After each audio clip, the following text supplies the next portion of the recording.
3 doa penting ketika sujud terakhir di dalam sholat. Sahabat Bang Dai yang dirahmati Allah Subhanahu wa Ta'ala, jangan sampai kita lupa membaca doa ini pada saat sujud terakhir kita ketika sholat. Yang pertama, Allahumma inni as'aluka husnul khatimah. Ya Allah, aku minta kepadamu husnul khatimah. Kita berlindung kepada Allah Subhanahu wa Ta'ala dari wafat yang sejelek-jeleknya, dari penghabisan umur yang sejelek-jeleknya. Kita berlindung kepada Allah. Tidak ada yang kita dambakan di dunia ini kecuali di penghujung hayat kita mati dalam keadaan husnul khatimah. Husnul khatimah itu adalah hak prerogatif dari Allah Subhanahu wa Ta'ala. Makanya kita minta jangan sampai di ujung hayat kita dalam keadaan su'ul khatimah. Na'udzubillah min zalik. Kita minta Allahumma inni as'aluka husnul khatimah. Mudah-mudahan ini bisa kita ingat. Yang kedua, kita minta agar kita diberikan kesempatan taubat sebelum mati. Allahumma rzuqni taubatan nasuha qoblal maut. Ya Allah, berilah aku rezeki taubat nasuha, atau sebenar-benar taubat sebelum mati. Itu yang kita minta. Taubatan nasuha adalah taubat yang sungguh-sungguh, taubat yang tidak akan melakukan maksiat lagi kepada Allah. Selama kita masih mengulanginya, berarti kita belum taubatan nasuha. Taubat kita hanya taubat reguler saja, taubat harian saja. Tetapi di sini yang kita minta adalah taubatan nasuha. Jadi sebelum ajal menjemput kita, sudah dalam keadaan husnul khatimah. Makanya ini harus kita minta.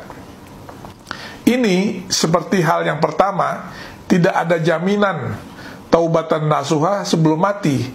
Oleh karena itu, ini harus kita minta. Di samping ada juga upaya kita untuk mengarah kepada taubatan nasuha secara benar-benar melaksanakannya.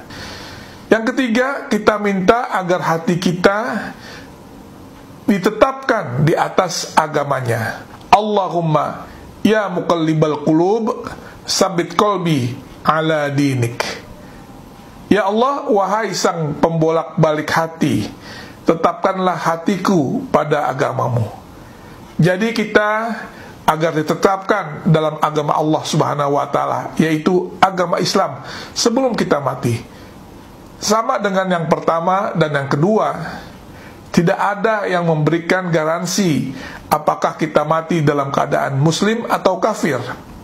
Makanya Allah Subhanahu wa Ta'ala mewanti-wanti kepada kita. Ini 3 doa yang sangat penting untuk kita amalkan. Jika kita tidak sempat membaca doa ini ketika sujud terakhir, maka bacalah dimanapun kita berada selagi kita masih ada kesempatan. Kenapa kita memohon doa ini ketika kita sedang sujud? Mengapa ketika disujud? Karena sedekat-dekatnya hubungan kita kepada Allah adalah pada saat kita sujud. Aqrabu ma yakunul abdu mir rabbih wa huwa sajidun. Fa'aksirut doa. Artinya posisi seorang hamba yang paling dekat dengan Tuhannya ialah ketika sedang dalam keadaan sujud. Maka perbanyaklah doa pada saat itu. Hadis riwayat Muslim. Jadi pada saat kita sujud, kita perbanyak doa. Karena pada saat sujud itulah hubungan kita dengan Allah paling dekat. Jadi jika kita ingin mendekatkan diri kita kepada Allah, maka pada saat sujud itulah momennya. Dan itu diperintahkan oleh Nabi Shallallahu Alaihi Wasallam, fa'aksirut doa, perbanyaklah doa. Jadi perbanyaklah doa apa saja di situ, karena hubungan kita dengan Allah paling dekat ketika kita sujud, dan Allah Maha mendengar. Jangankan yang kita lahirkan lewat suara, yang kita sembunyikan saja dalam lubuk hati kita yang paling dalam, Allah Subhanahu